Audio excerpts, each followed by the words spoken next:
sebenarnya mungkin harusnya dia susah untuk beribadah. Contoh, Ustadz pernah suatu ketika diundang di salah satu daerah di sekitaran Penajam, tapi yang paling pojok ya, bukan Penajam yang dekat ini, PPU yang agak pojok. Waktu itu kami ceramah di sana, ketika datang disambut dengan sambutan yang sangat meriah. Jadi subhanallah ya, sangat meriah. Sampai saya bilang begini, Pak, ini kan saya baru pertama kali datang ke sini. Otomatis teman-teman di sini kan gak ada yang kenal saya, tapi kok nyambutnya sebegini kerennya? Apa jawab mereka? Pak Ustadz, jangan kaget, kami semua di sini sudah sering dengerin Ustadz, kami sudah biasa ikut kajiannya. Di mana? Melalui BTV, Balikpapan TV, channelnya udah nyampe ke sana. Ya, sampai ke PPU pojok. Ngeri, orang Balikpapan aja nggak pernah nonton BTV, Pak ya. Jadi luar biasa. Jadi ternyata saya ngetren juga, Pak, di sana terkenal juga gitu ya. Disambut dengan sukacita dan ngobrolnya udah kayak kenal gitu. Saya bilang, Masya Allah, yang ceramah orangnya di Balikpapan, yang dengerin ada di daerah Penajam pojok dekat-dekat ITC sana. Saya jadi mikir, ya kan, dia harusnya mungkin susah untuk mendapatkan materi dari saya, tapi Allah mudahkan, yang ceramah di Balikpapan tapi di ITC bisa mendengarkan ceramahnya. Ada yang sudah di depan ustadznya itu yang nggak dengerin itu ada, Pak. Berarti belum dapat hidayah. Ya, jadi sibuk bermain HP dan lain sebagainya. Ya, ini kalau kita pelajari, tapi bukan di Asalam loh. Saya nggak ngomong Asalam ya. Saya cuma ngomong ada. Jadi di mana-mana itu maksudnya.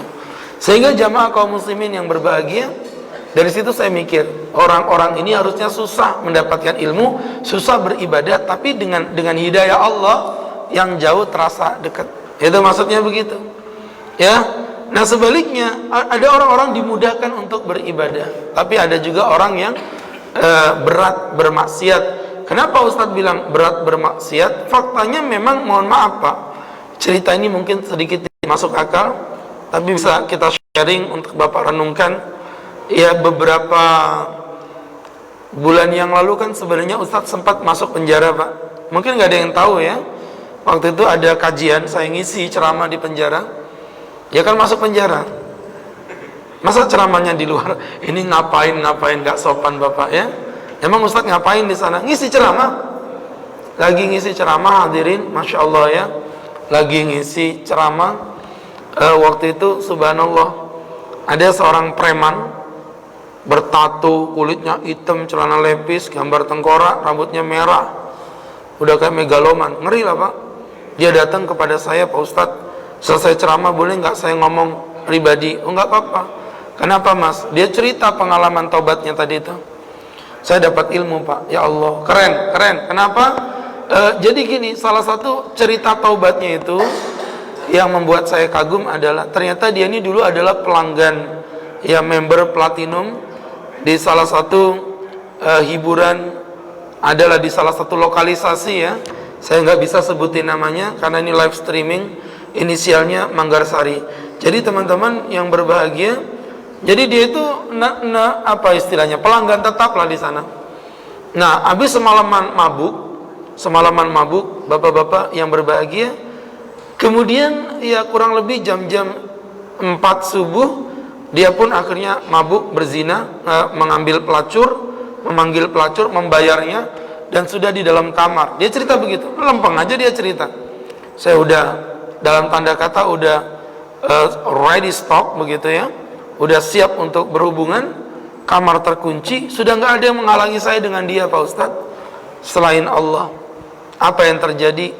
Saya mendengarkan adzan subuh. Allahu Akbar, Allahu Akbar. Ustaz tahu adzan itu membuat saya merinding. Kenapa? Suaranya itu mirip dengan suara anak saya yang kecil Pak Ustaz. Sekedar tambahan info Ustaz, saya ini preman, saya ini busuk, saya ini kotor, tapi anak saya itu ada satu yang masih kecil, doyannya ke TPA. Saya bilang, "Nak, ngapain sih kamu ke TPA itu?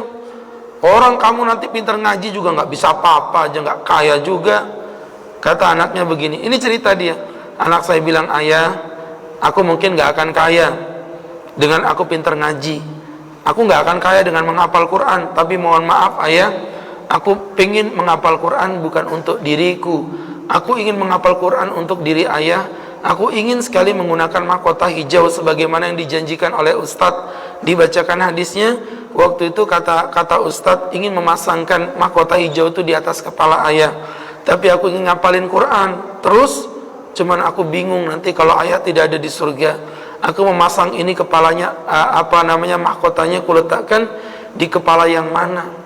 Itu majleb banget bagi saya Pak Ustadz. Nah, anak saya itu pinter adzan. Nah, adzannya mirip kayak adzan anak tadi. Di lokalisasi Manggarsari itu kan depan gerbangnya pas itu ada masjid Pak, yang sebelah kanan itu Pak. Pura-pura nggak tahu dia. Alah, potonganmu Pak. Makin mencurigakan Bapak pura-pura nggak tahu. Jadi subhanallah, di masjid itu Pak Ustadz terdengar adzan. Di dunia ini mungkin pecah rekor. Sayalah orang pertama kali yang bertobat di lokalisasi. Jadi ketika itu badan saya dengar adzan tuh merinding, keringet dingin, seakan-akan anak saya ada di samping saya Pak Ustadz. Subhanallah, teman-teman yang berbahagia, yang dimuliakan Allah Subhanahu wa ta'ala, keringet dingin bergetar tangan saya Pak Ustadz, bibir pecah-pecah, tenggorokan kering, susah buang air besar. Itu panas dalam itu ya. Saya udah nggak bisa apa-apa lagi, nggak punya tenaga lagi. Saya bilang, Mbak, kamu keluar, ini bayaranmu, aku bayar, pergi. Di dunia pertama kali ada orang sholat taubat di dalam kamar lokalisasi saya Pak Ustadz. Coba bayangin Pak ya, ini taubat nasuhannya, walaupun akhirnya dia berurusan dengan polisi dan akhirnya harus mempertanggungjawabkan. Artinya dosanya ini sebelum dia taubat, tapi dia mempertanggungjawabkannya setelah dia bertaubat. Yang sabar, inilah yang terbaik dari Allah. Jangan takut dengan penjara. Imam Ahmad bin Hanbal di penjara jadi pemimpin, Syekh Ibn Taimiyah di penjara jadi pemimpin. Ya, beda orang zaman sekarang jadi pemimpin baru di penjara ya. Jadi teman-teman yang berbahagia, insya Allah kamu menjadi salah satu pemimpin. Namanya itu apa gitu aneh, saya ganti jadi Umar. Ya, supaya menggambarkan sebagai seorang Umar bin Khattab yang bergelimangan dengan dosa, yang akhirnya kepada Allah Subhanahu wa ta'ala. Itulah konsep hidayah. Kayak tadi itu Pak, bukan orang, mohon maaf ya, ibadah jadi mudah, maksiat jadi berat. Orang bisa dengerin ceramah, padahal itu berat jadi mudah. Orang ini sudah berzina depan mata, tapi nggak jadi berzina karena hidayah yang diberikan Allah kepadanya. Dan hidayah ini murni menjadi milik Allah. Ya, makanya jauhi kemaksiatan apapun bentuk jenisnya. Apapun bentuk jenisnya. Dan jangan pernah meremehkan kemaksiatan. Kita itu Pak punya penyakit apa? Tahawun. Suka meremehkan kemaksiatan. Dalilnya apa? Allah itu loh cuman dosa kecil. Makanya kata para ulama salafun sholih, mereka berkata apa? Kata mereka, la tandur ila sigharil maksiyah. Jangan kau lihat pada kecilnya maksiat. Lihatlah kepada siapa engkau bermaksiat. Jadi jangan lihat kecilnya dosa, tapi lihatlah.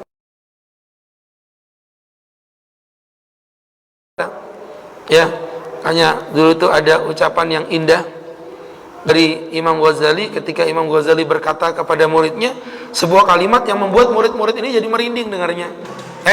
Kau boleh berzina. Hah? Betul Imam? Betul. Kau boleh mabuk? Kalian boleh berzina, kalian boleh mabuk, kalian boleh berjudi. Semuanya halal. Tentu muridnya terbelalak matanya. Yang betul Tuan Guru, yang benar Imam Ghazali. Kata Imam Ghazali, betul. Syaratnya satu aja. Tidak apa-apa, syarat apapun.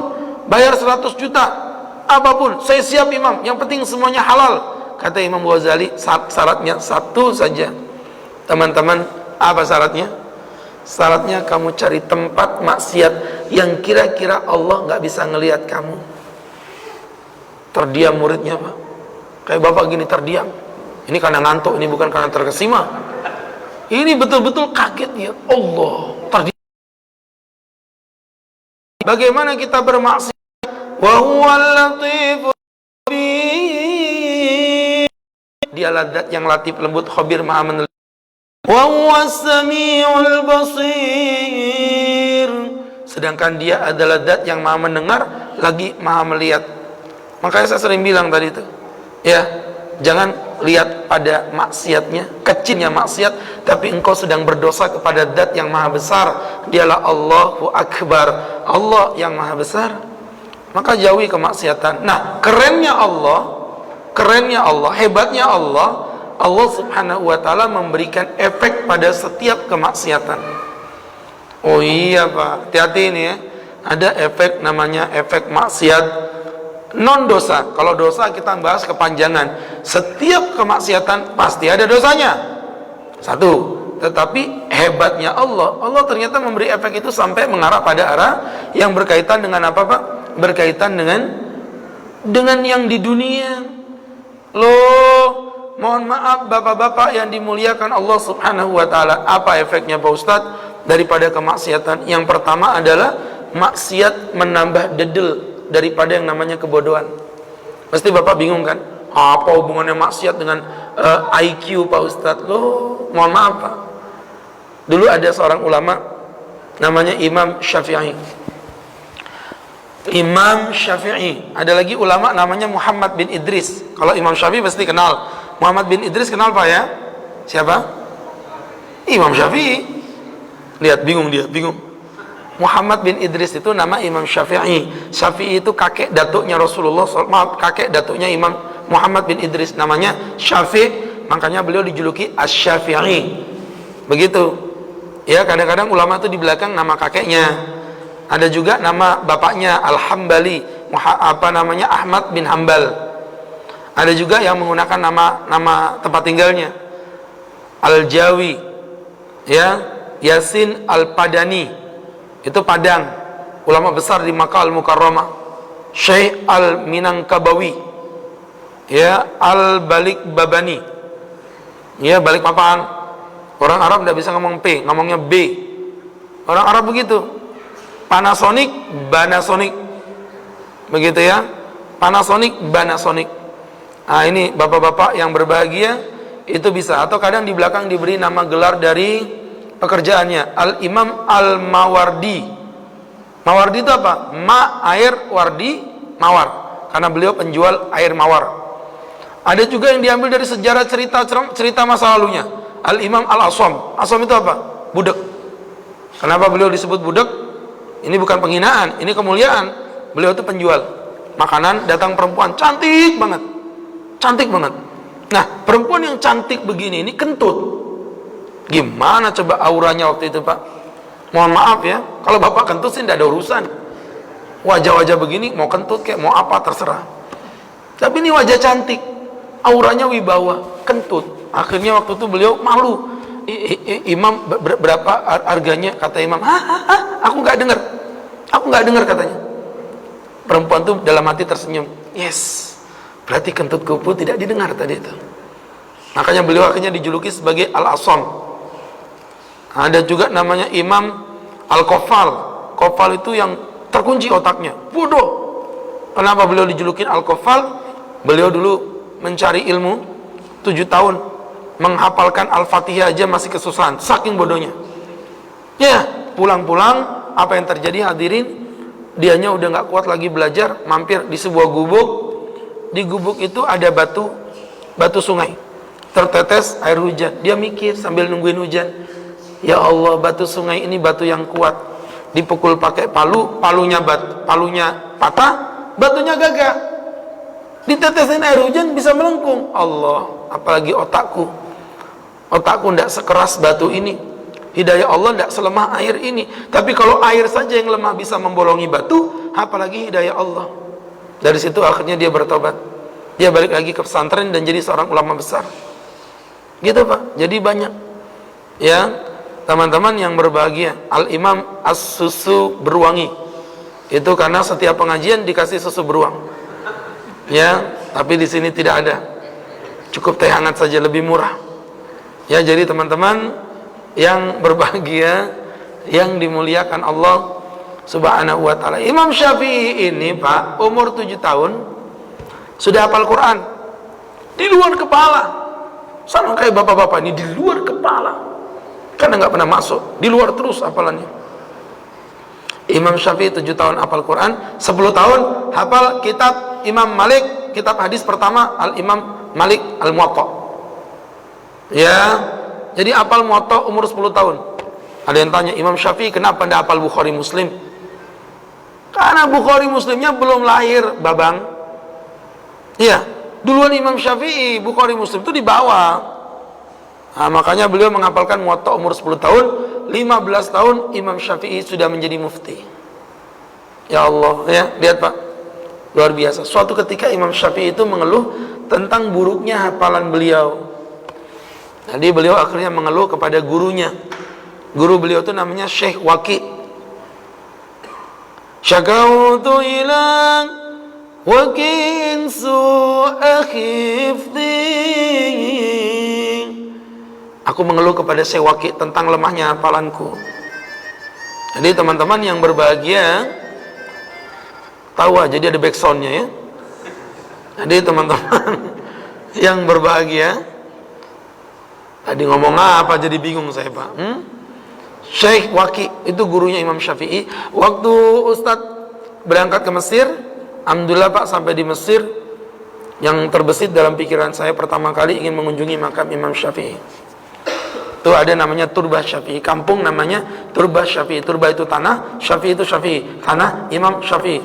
Sebelum masuk ke komplek pemakaman Imam Syafi'i, ada kuburan kecil, nggak terlalu terawat. Saya tanya siapa itu, kuburannya Syekh Waqi. Langsung teringat saya dengan syair ini, syakautu ila waqi'in su'a hifdi. Aku mengeluh kepada Syekh Waqi tentang lemahnya hafalanku. Fa'arsyadani ila tarkil ma'asi. Syekh Waqi memberi nasihat kepadaku untuk meninggalkan kemaksiatan. Coba lihat. Wa akhbarani bi annal ilma nurun. Beliau mengabari kepada kami bahwa ilmu itu adalah cahaya. Wa nurullah la yahdi lil asi. Dan hidayah Allah tidak diberikan kepada orang yang bermaksiat kepadanya. Jadi artinya ini nasihat dari Syekh Waqi kepada Imam Syafi'i. Ya, artinya dengan melakukan kemaksiatan, otak kita nggak akan secerdas dari yang kita bayangkan, Pak. Ya, teman-teman yang dimuliakan Allah, nggak usah jauh-jauh lah ngomongin Imam Syafi'i. Saya pribadi, waktu di Yaman, potensi maksiat kita kecil. Jangankan ngelihat aurat, Pak, ngelihat muka perempuan aja nggak pernah. Lihat muka perempuan saja nggak pernah. Bukan karena keimanan, tapi karena tidak ada yang dilihat. Ya, di Yaman 5 tahun, tidak pernah melihat mukanya perempuan orang Yaman. Ya, tapi di Balikpapan, di Madinatul Iman, ku bela, ku bangun, ku jaga. Beruang madu Persiba, degradasi Liga 2. Sebelum berangkat pengajian, baca ayat Quran 1 lembar, sholat 2 rakaat. Berangkat dengan hati yang suci, naik mobil, depan gesekan ATM kelihatan, kanan ketek ada, kiri paha kebuka. Pakai mobil saya kan agak rendah, brio kan pendek, kadang-kadang tinggian motor, perempuan naik motor pahanya kebuka, pas depan mata saya sejajar begini, Pak.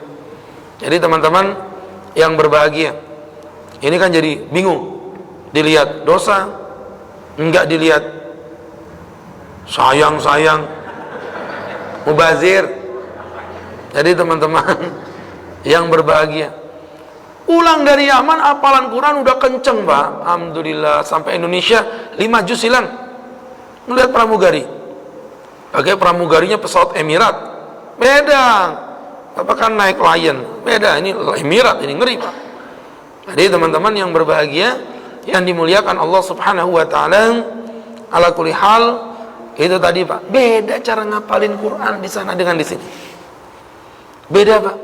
Makanya jamaah kaum muslimin, ternyata maksiat itulah yang membuat kita dedel. Ulama zaman dulu, Masya Allah, Pak, Imam Bukhari apal ratusan ribu, bahkan konon jutaan hadis beserta dengan sanadnya. Kalau apal hadis aja, saya masih nggak terlalu kaget, Pak. Sanad, Bapak tahu sanad? Anak kecil itu kalau mau menjelang dewasa harus disanad. Ya. Jadi Bapak-bapak yang berbahagia, saya paling sebel nyeramain orang kayak gini, antara ada dan tiada nih. Pak, tahu ya sanad?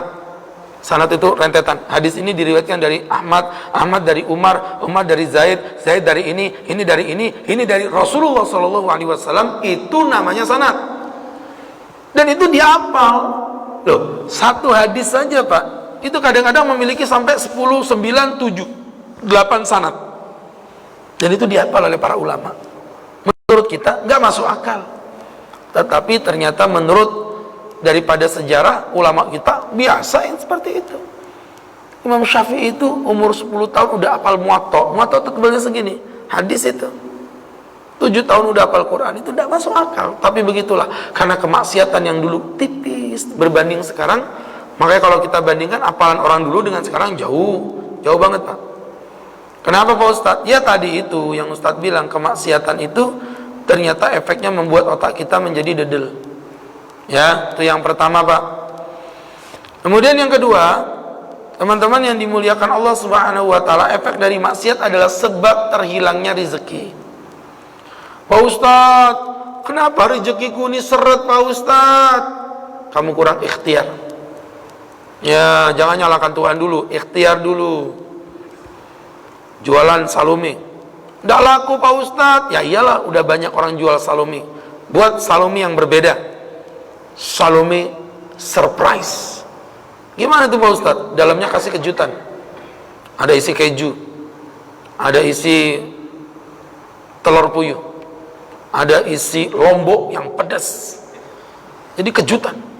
Ada isi kerikil, gigi patah itu Pak. Kalau perlu isi kupon berhadiah umroh gratis via Abu Tur Travel. Begitu. Udah tutup Pak ya. Jadi jamaah kaum muslimin yang berbahagia, orang tuh kadang-kadang nyalain Tuhan. Aku jual salumi nggak laku. Ini karena banyak orang yang jual salumi. Lah kalau pikiranmu begitu, mau jualan apapun pasti ada saingannya Pak. Ya iyalah, ikhtiar yang beda. Ya, memberikan sesuatu yang berbeda itu ikhtiar. Aku udah ikhtiar Pak Ustadz, tapi tetap aja juga nggak sukses-sukses. Berarti kamu kurang doa. Kamu kurang doa. Doa sama Allah, minta. وَإِذَا سَأَلَكَ عِبَادِي أَنِّي فَإِنِّي قَرِيبٌ أُجِيبُ دَعْوَةَ الدَّاعِ إِذَا دَعَانِ فَلْيَسْتَجِيبُوا لِي وَلْيُؤْمِنُوا بِي لَعَلَّهُمْ يَرْشُدُونَ. Kalau hambamu bertanya aku di mana, katakan Muhammad, hambaku bertanya aku di mana, katakan fa inni qarib, aku dekat dengan mereka. Aku mengabulkan semua yang mereka minta. Asalkan mereka mau minta kepada aku, bukan minta kepada dukun, bukan minta kepada batu, bukan minta kepada pohon, tapi dia minta sama aku. Aku dekat dengan mereka. Fal yastajibu, maka minta apapun aku kabulkan permintaannya. Allah. Ya. Pak Ustadz, sudah doa, sudah ikhtiar, masih juga tidak bagus. Berarti punya dosa. Berarti kau menyimpan dosa. Ya, dalam An-Nahl 97 Allah katakan, man amila shalihan min dzakarin aw untha wa huwa mu'minun, siapapun yang beramal soleh dari laki maupun perempuan sedangkan dia beriman, falanuhyiyannahu hayatan thayyibah, kami akan memberikan kehidupan yang baik untuk mereka. Allah, diberikan kehidupan yang baik. Bukan kami masukkan surga, bukan kami beri pahala, kami berikan kehidupan yang baik. Jadi di dunianya saja sudah Allah enakkan. Coba ya, jangan nyimpen dosa, banyak taubat kepada Allah. Yang ketiga, efek dari maksiat adalah sebab terhalangnya sebuah ketaatan. Gini Pak, saya kasih ini rumus kehidupan. Sebelah sini ada maksiat, sebelah sini ada dosa. Dengan kodrat Allah, saya ulangi, sebelah sini ada maksiat, sebelah sini ada ibadah. Dengan kodrat Allah, Allah meletakkan kenikmatan pada maksiat. Kita nggak mengingkari zina itu nikmat, kita nggak mengingkari mabuk itu nikmat, kita nggak mengingkari khamr itu nikmat, mabuk itu nikmat, judi ada challenge, ngeri Pak. Ya, berzina, berselingkuh itu ada apa namanya itu ya, memancing adrenalin. Berbeda. Ini jangan dibayangin Pak, saya cuma cerita aja. Ya, jadi maksiat itu ada nikmatnya.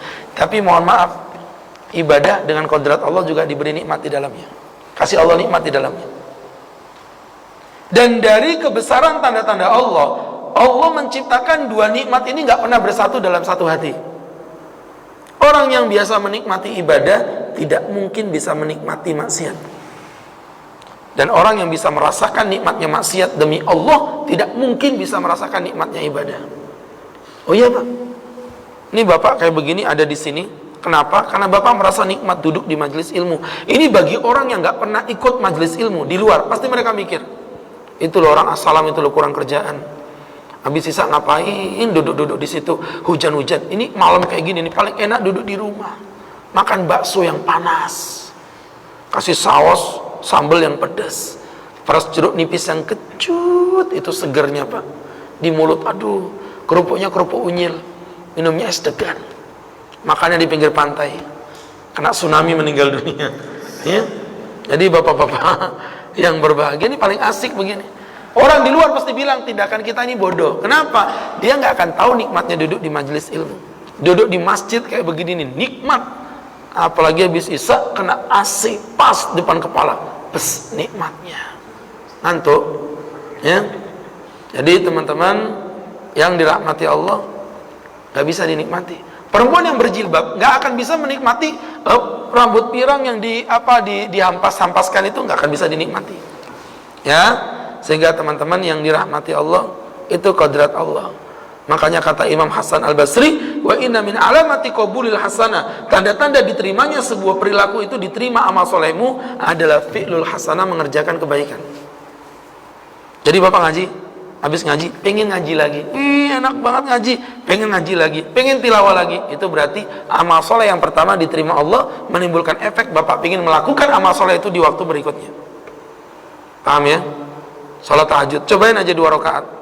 Ternyata tahajud ini adem di hati Pak Ustadz. Besok saya mau lagi, lebih kenceng 4 rakaat, lebih kenceng 6 rakaat, lebih kenceng lagi sampai 8 rakaat ditambah witir 3 rakaat, sempurna tahajudnya.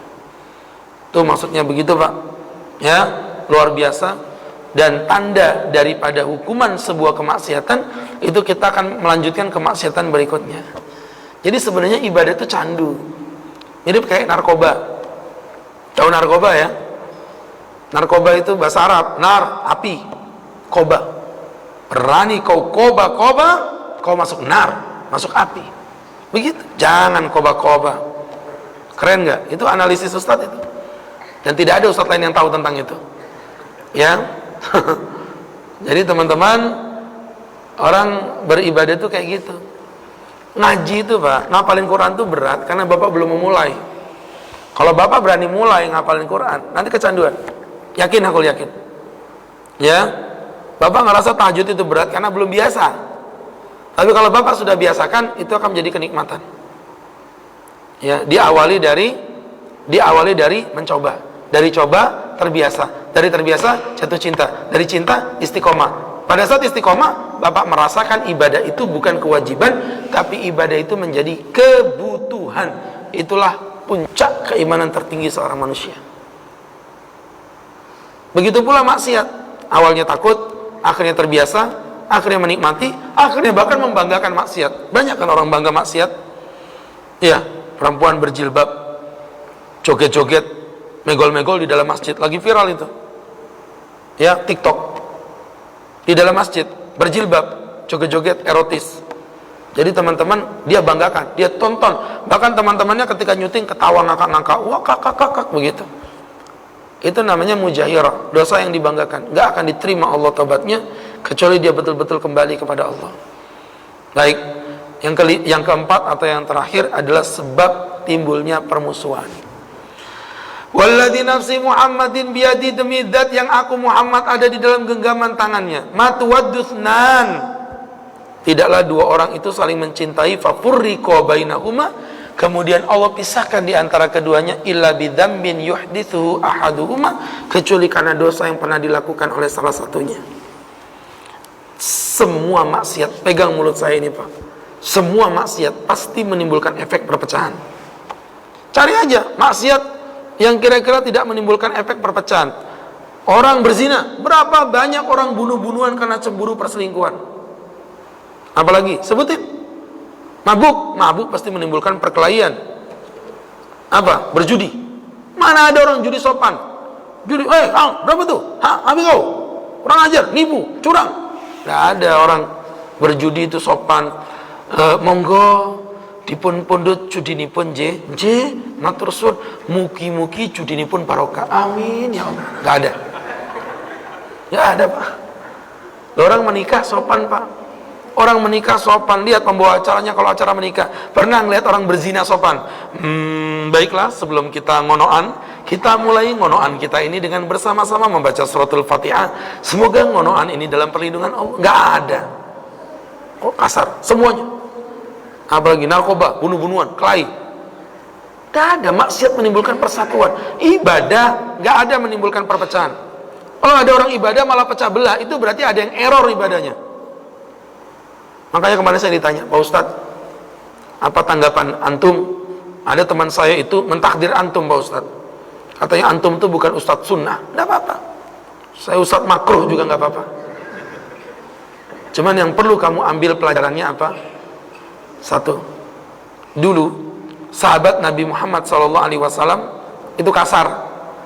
Dapat hidayah, ikut taklim bersama Rasul, jadi lembut. Sekarang belum hijrah, lembut. Hijrah ketemu guru, ikut taklim jadi kasar. Berarti ada yang masalah dalam taklim itu. Ya, ada yang masalah dalam taklim itu. Ketika ia mencetak dirimu menjadi orang yang merasa paling benar dan merasa orang lain pasti salah, itulah wala tuzakku anfusakum. Kata Allah, janganlah engkau mensucikan dirimu, merasa sok cuci dengan apa yang dimiliki.